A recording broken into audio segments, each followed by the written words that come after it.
Hey, everybody, back with you for another edition of the Territory Talk Podcast, the official podcast of the Florida Panthers, presented as always by Baptist Health, the official sports medicine provider of the Florida Panthers. Doug Plagens, Jameson, Olive here with you.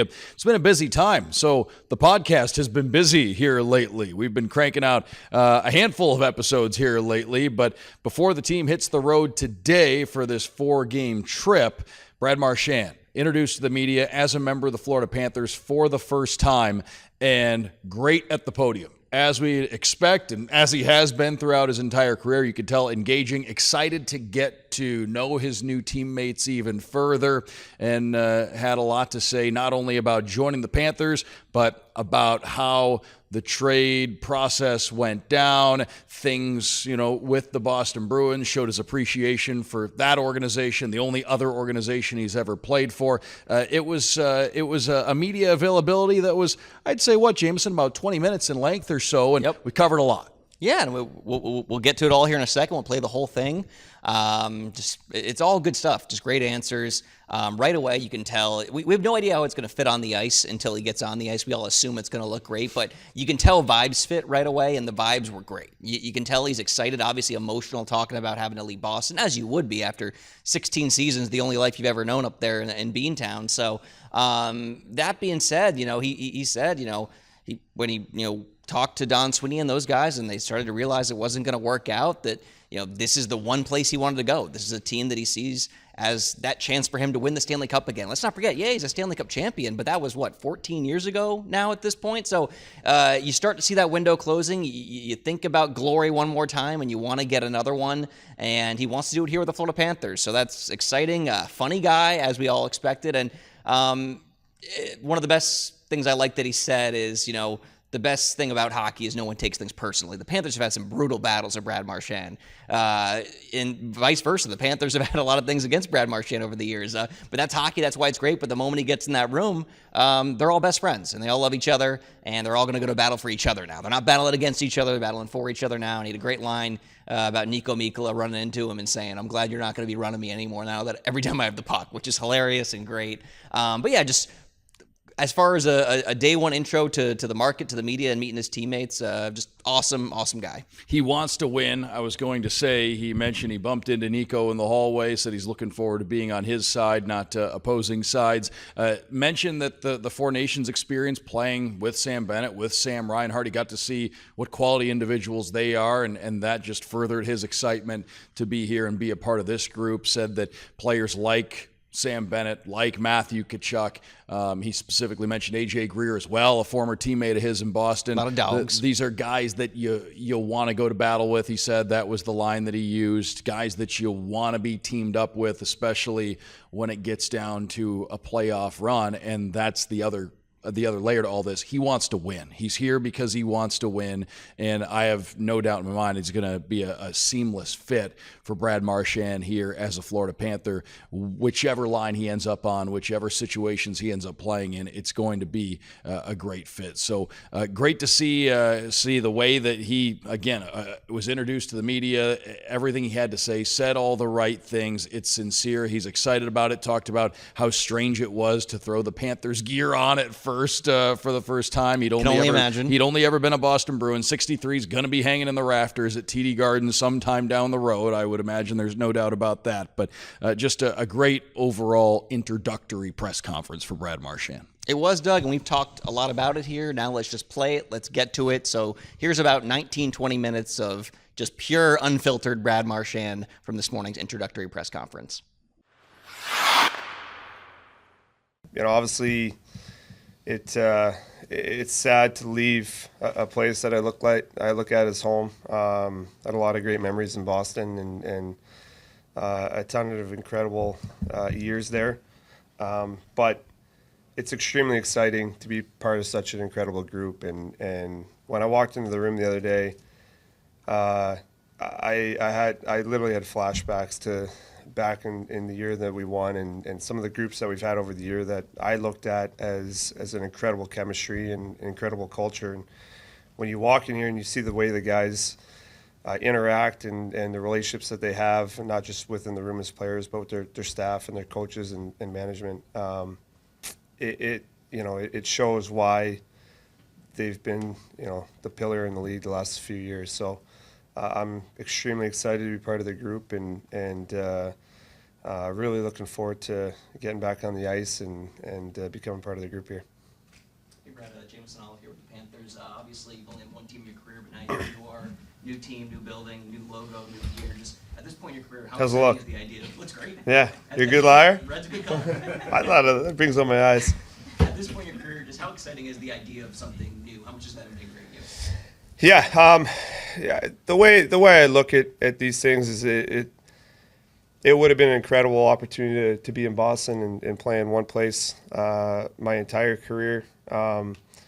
But I've always had this attitude that you need to be grateful for every opportunity, and the gratitude piece doesn't get lost on me. That it's a privilege to be part of this league and to be able to play here and to be able to play a game that we love every day for a living.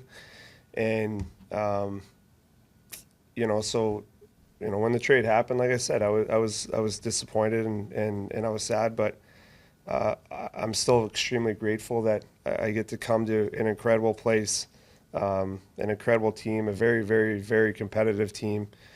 And that's what you want. I mean, ultimately, we chase the Stanley Cup, and you want a chance at playing for that every single year, and to be able to be part of a team that has that opportunity again this year. I'm very grateful for that, and you never know how long you have in this league. You never know when your last day is going to be, and you want to make the most of it. So, yeah, I just, like I said, it would have been great to be able to stay and play out the career there, but this is an incredible opportunity and one that I'm really excited about, and I feel rejuvenated coming here, and they're completely different mindsets from where we were as a team and the things we were going through to now coming in and seeing the path that these guys are on and the way they're preparing for playoffs and the way their preparation starts and in the mornings and the way they deal with things. It's exciting. It's a great opportunity. Hey, Brad. You kind of alluded to a lot of the off-ice things and what they've built down here, but you've had a front-row seat to seeing this team succeed the last few years. What do you think drew you to Thanks for that reminder. Well, but did that kind of help into your decision of wanting to come to Florida and being so familiar with what they do and how they play and how that would fit into how you play? Yeah, well, obviously they've bounced us the last couple of years in playoffs, so they bounced the Bruins the last couple of years, and it has been pretty remarkable to see the growth they've had as a group the last few years. I think throughout the year here this year, we've played the team multiple times, and I remember just thinking like that's the team to beat this year. I thought the way that they came at you in waves all game long, just the depth that they had in their group, they have the experience. They know what it takes when they get in those tough situations, and that's invaluable. They didn't lose many guys, and the guys that they did replace them with are great players. So yeah, I looked at the group and I was like, that's the team that has the ability to go all the way again. And when you match the drive with the experience and the depth of the group, it's a very dangerous combination. So that was when things were kind of coming up and kind of writing was on the wall. This is absolutely the place I wanted to go. Hey Brad, Jessica Blaylock with the Florida Panthers TV broadcast. Super excited to have you here. Thank you. You obviously come in having played over 1,000 games. You've won a Stanley Cup. You've won the C. How do you balance, the leadership aspect that you can bring to this team, with also knowing this is the first time you've walked into a new dressing room? Yeah, I mean, I've had opportunities in the past where I've walked into different rooms with different Canada teams and things like that, and the way I view coming in here is, I'm not coming to step on toes, but I'm also not going to change who I am, and I just have kind of an outgoing personality, and when I get in the room in games on ice, my competitiveness kind of takes over. So I get a little bit vocal and emotional at times, and The great thing about when you're part of a really good group, and I think especially in the hockey culture, is guys don't take things personally. So there's going to be moments where I'm sure where I'll be a little bit loud or maybe a little bit emotional and have some words with guys or whatever it is. But it's all because I like to push guys. I like to make environments competitive, and that's just who I am. But I also like to have a lot of fun, and I like to joke around, and really excited to get to know guys. And I just bumped into Mikkola, and I just, I would just tell how excited I am to not have to be ran by him every time I touch a puck. So just things like that where, guys have a lot of fun getting to know each other. I'm going to do that. Again, like the leadership aspect and stuff. They have an incredible leadership group. They have a ton of, veteran guys with a ton of experience. So, again, it just kind of comes out, I think, more the competitive side of things when in the moment. But I'm just going to try to be myself, join the group, kind of follow suit. Like I said, they're on the right path here, and a ton of incredible guys in the room. So I'm excited to be part of it. Brad, Steve Simmons, Toronto's son. What are you doing down here? So, I spend my winters here. Oh yeah, tough life, bud. Excited to come see you. Okay. You're now on a team with your Team Canada teammate Sam Bennett, with Matt Tkachuk. Three guys who kind of play hockey similarly or approach the game similarly. What's it like to not have to be the guy to do the things you do, and to maybe even have a line where you could play with that group and set the league on fire, so to speak? Yeah, I think first, those guys are incredible players. I mean, they have created a niche and a game that has allowed them to have an incredible amount of success in this league. But what I love about it is they play the right way. They play the type of game. There's guys that are built for regular season. There's guys that are built for playoffs, and they're built for playoffs. They're built to win. They play a winning style. They play the game 200 feet the right way, and they're very difficult to play against. The way I look at my game, I never played a certain way because I felt like I had to for a group or, to try to get the team going or anything like that. I played my way because that's just how I play, and that's what they do. So, I don't feel like I need to change anything. I can't change anything. That would just be a detriment. But I think it will have a lot of complementary pieces of our game. And I think it's just when you look at their team, there's a lot of guys that play the way they do. I mean, I think that's just the way that they're coached, is to play through guys and to play hard. And they all stick up for each other in piles and stuff like that because they just have the love for each other as a group, that you take care of one another and you stick together. And that's what winning teams have. So, those guys are just a part of an incredible competitive group but those guys obviously shine in those moments, and they're guys that know how to stir the pot and create havoc out there. And, I refer to them as predators because you need to know where they are at all times. Those are the guys that you want on your team. Those are the guys that you want to go to battle with and you want to compete with. And I'm really, really excited that I had the opportunity to play with Benny and Rhino. And there's multiple guys I've played in the past that are like that too as well. Like Gruzy is like that. I love Gruzy. And so, yeah, when you have that many guys in a team that play like that, it's a dangerous combination. Hey, Brad, Jordan Pierce from the Miami Herald, welcome. Thank you. Wanted to ask you, obviously you got banged up a little bit last week. Just want to know, how are you feeling? How's that coming along? And when you're not able to be on the ice when you join your team, just what's your approach to building a bond, building a rapport when you may not be sharing the ice and doing some of the other things with your teammates? Yeah, it's I'm getting better every day, I guess is how I would describe it.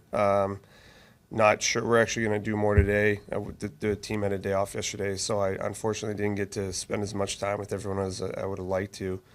But I think the biggest thing when you're not on the ice is just spend more time with the group off the ice and getting to know each other. But I'm hoping if things go well today, I might be able to jump on the ice tomorrow. But we haven't gotten that far yet, so I'm going to try a couple things today here that I haven't been able to do yet, and kind of go from there. But yeah, timeline-wise, I don't really know when I'll be back. I'm going to shoot to get back, because it's always been something that I've taken a lot of pride in, is trying to really limit the amount of games that I've missed, and trying to push through whatever I can to play, and that won't change here. Are you going to be traveling with the team tomorrow? I am, yeah. Or today? Okay. Yeah. What's that going to be like going back? I mean, I know you just left Boston. Yeah, it's bittersweet.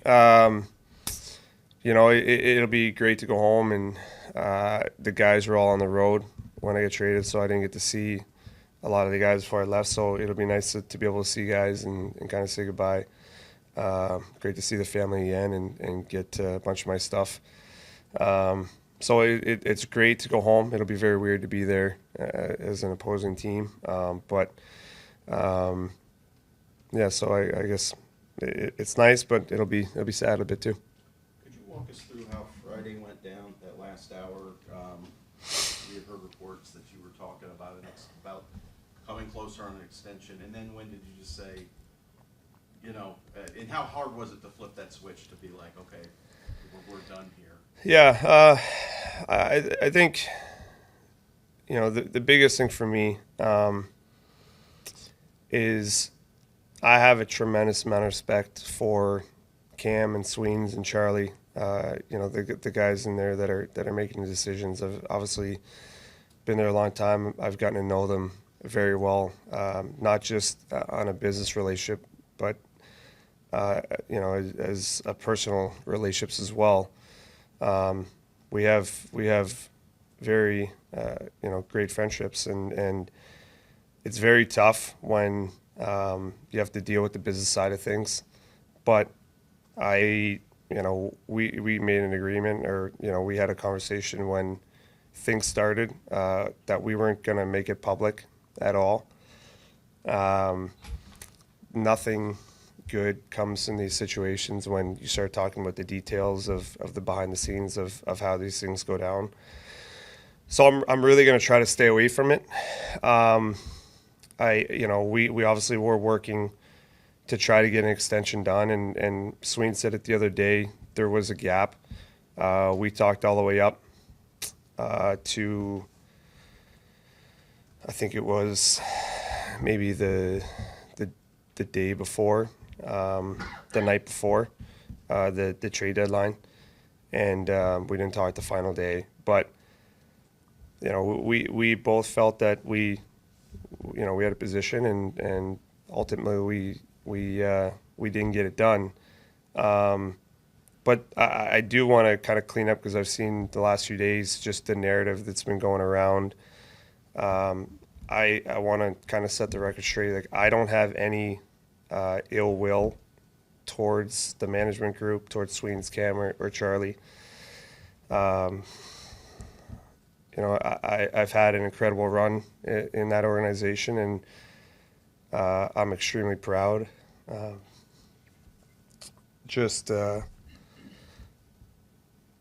How things went there. Sorry.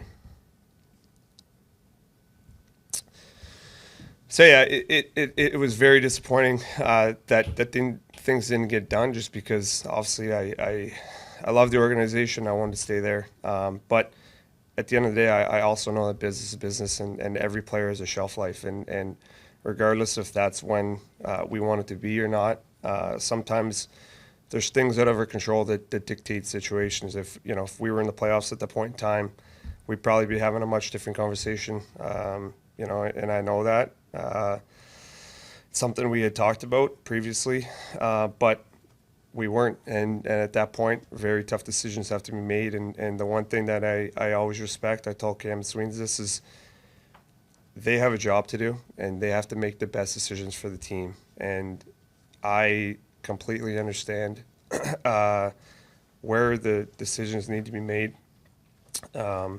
yeah, it sometimes they work against you, but that's why, you know, I believe Swain is one of, if not the best general managers in the league. I watched him for a very long time, excel at his job, and for those who are in the organization and know the effort that he puts in every day and how hard he works, no one would question where his loyalty lies, and that is to do what's best for the team every day. And when you're part of that group, you feel it sometimes. And like I said, every guy has their day, and it's obviously not what you want to have happen, but I don't hold that against him or the group. It's just part of life. It's part of the game. But also, he did create this opportunity for me to be here. So I am grateful beyond words for everything that organization has done for me. Dave Hyde of South Florida Sun Sentinel. I'm just curious, is this the first time you put on the Panthers gear this morning? And did you look in the mirror, and how did that go? So I first time I put my anything Panthers on was last night.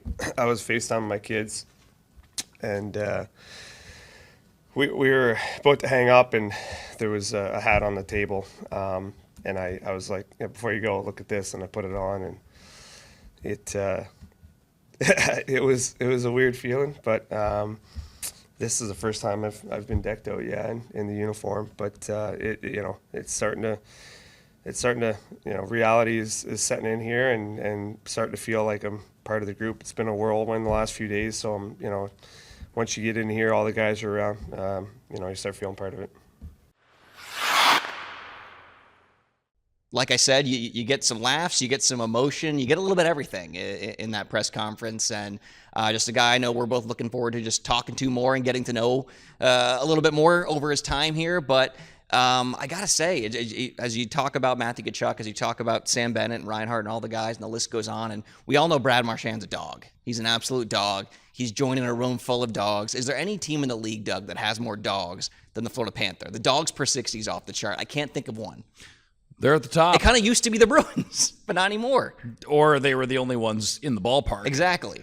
You go back, the teams that win the Stanley Cup generally have that quality. They have several. They have that quality. You want to go, I know I'm talking about the cross-state rival, but you want to go back to when Tampa Bay won their couple of cups. No shortage on that group either, getting back to when they were having their success. So, and a lot of those guys still in the league too, just spread to different places. But that's a quality that a lot of times teams that win the Stanley Cup have, and this Panthers team is poised to make another run at it, and that's why Brad Marchand wanted to be a part of this group. And in my pregame interview with Paul Maurice back on Saturday, before that game, knowing Brad Marchand wasn't going to play in the game on Saturday, and obviously we'll wait and see on that. Going to be getting on the ice, he says he hopes pretty soon here, and then we'll see where things go from there. But as far as the conversation I had with Paul Maurice, he said that Brad Marchand has a little bit of Florida Panther in him. And that's just another reason why, right away, he's going to fit. He plays a style that's going to blend well with the style that's already in place here, that these players play, that Paul Maurice has instilled in this team.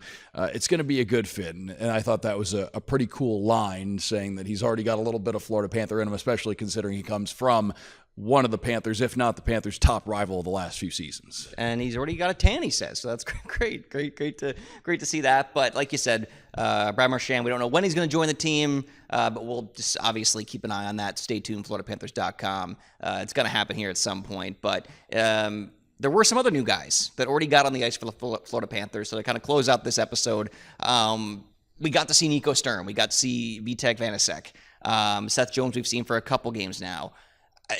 I got to say, Doug, all these new guys, home run right away for Bill Zito in terms of fit. As the term, the Florida fits, the term we like to use the most, fit here with the Florida Panthers. All guys fit seamlessly right away. Jones is getting more comfortable every game. You see him kind of learning the systems. You see him taking maybe a couple more risks each game. You see his positioning getting better each and every game. Him and Nico Mikkola's chemistry is going up. Love to see that. And no coincidence, I think the Panthers have allowed, 1 goal in the last 4 games and won 6 straight here. And obviously Seth Jones has been 10 a part in the of that. last 9. Obviously, Seth Jones isn't there for all those, but this team's on a roll. But defensively, things are looking incredible right now. And of course, that's not just Seth Jones, but it is a factor of, what we always like to say. It's not just about Seth Jones coming to this team and being put on that second pairing. It's where it moves everyone else. And now the Panthers have a really, really good 5-6 in Nate Schmidt and Dmitry Kulikov. They look great together. And now you also have Uwe Smolenskis as a 7th, a guy that's ready to hop in there at a moment's notice and be an NHL defenseman and contribute. But where all the pieces sit now on the defense, it's working. It looks great. And you can kind of already look ahead to the future of the playoffs and just see how good that's going to be. So that's awesome. But Nico Sturm, I got to say, I like the move. I liked him coming in. But man, so noticeable during his debut in that shutout win over the Sabres. I mean, 70% in the dot. We talked about his faceoffs coming in and how important that was going to be. But 7 for 10 in his first game, had some hits, had some blocks, 2+ minutes on the penalty kill right away. Immediate impact, immediately noticeable, Doug. I really like Nico Sturm. Yeah, he moves really well. And we were obviously all paying close attention to him, but moves really well, skates well. He's got some giddy up to his game, too, and had some scoring chances there. And plays that heavy game, too. He's a big guy. He's a strong guy. So that's going to all come in handy, especially come playoff time. And we talked about the championship experience. I saw him working on faceoffs with Jamie Comp on Panthers assistant coach. I believe it was his first practice the other day.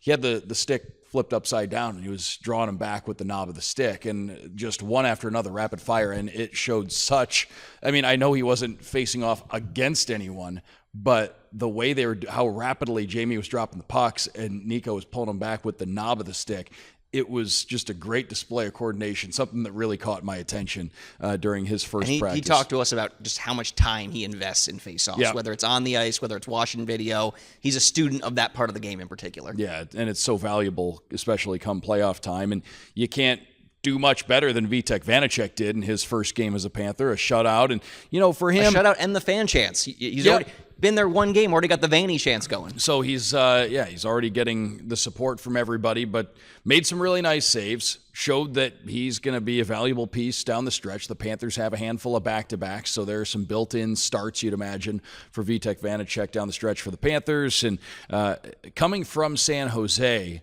nobody's going to undermine a team, and that's not what we're trying to do here, but there were games where he was under duress, and for a lot of the players on the Sharks, but especially the goaltenders, you can't really evaluate how the season went for them this season. The 21 saves that Vitek made the other day, and some of those were pretty challenging saves. He had to make a few big saves. Breakaway stop on Peyton Krebs in the first period was huge. He made a few big saves in that game, but there were probably nights in San Jose where his full night of work on Saturday was one period. In San Jose, there's games where he probably made 10 high danger saves and still gave up 5 goals. Yeah. It's just not a situation for a goaltender. And Bill Lindsay pointed to it a lot during the game. And again, this is not to undermine the San Jose Sharks. They're at a different point in their development than the Panthers are, and their evolution as a team. They're in a rebuild, and they're a few years away still with what they're trying to do. But Billy pointed to it a lot. There were instances where Vitek would make a save, and puck would get cleared away from the front of the net, or there would be players collapsing down to minimize the danger out in front of them. And in San Jose, that just probably wasn't happening. Yeah. The sound defensive structure that the Panthers are currently playing was not what Vitek was used to. And this is the same for Seth Jones as well. Yep. So, and Seth Jones coming here, my goodness, can he make a pass? Yeah. And when you see him in this Panthers system, you get a real appreciation for his skating ability. For a big man, my goodness, it's just effortless the way he can move up and down the ice. And the ground, when they have a penalty kill unit with Seth Jones, Nico Mikkola, and Barkov on the ice, the 3 sticks those guys are using, that goes all the way across the ice if you were to line them up.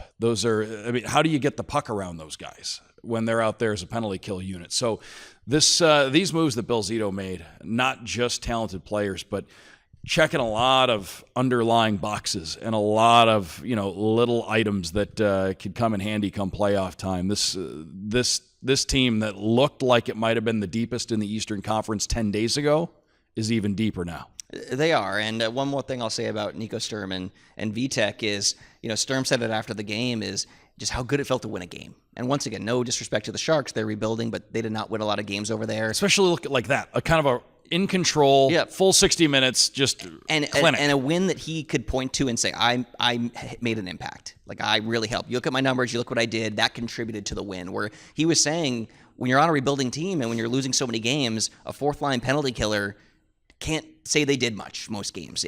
Unless the team wins. You get lost in the shuffle. Unless the team wins, you're probably not feeling good about your game because, oh, great, we went 2 for 2 on the penalty kill, but we lost 5-3. I'm not feeling good after this game. Whereas if you're a forward, if you're in the top 6, you could lose 5-4. Maybe you have a goal and an assist. You say, you know what? I'm happy I did that. We didn't win the game, but I feel pretty good about myself personally. For a guy like him, that's just hard to do. So I think he's invigorated, obviously. And obviously we talked about Vitek, who I don't think had won a game since, November? I think he had, 3 wins on the season coming here. And now he's a guy that realizes every time he goes between the pipes with the Panthers, he's got a chance to win. He's like, if I do my job, we're going to win this game. He's only a couple of years removed from that season in New Jersey where he won 33 games, had a 2.45 goals against and a save percentage over .910, and I think 52 appearances. Yeah. And these are 2 guys that might be here beyond next year. We don't know. Obviously, they're expiring right now in this offseason, but who knows? These are guys we could get to know for a little bit here. We'll see. But closing thought for me, Doug, I got to point this out because I did have a fan message me on IG about this.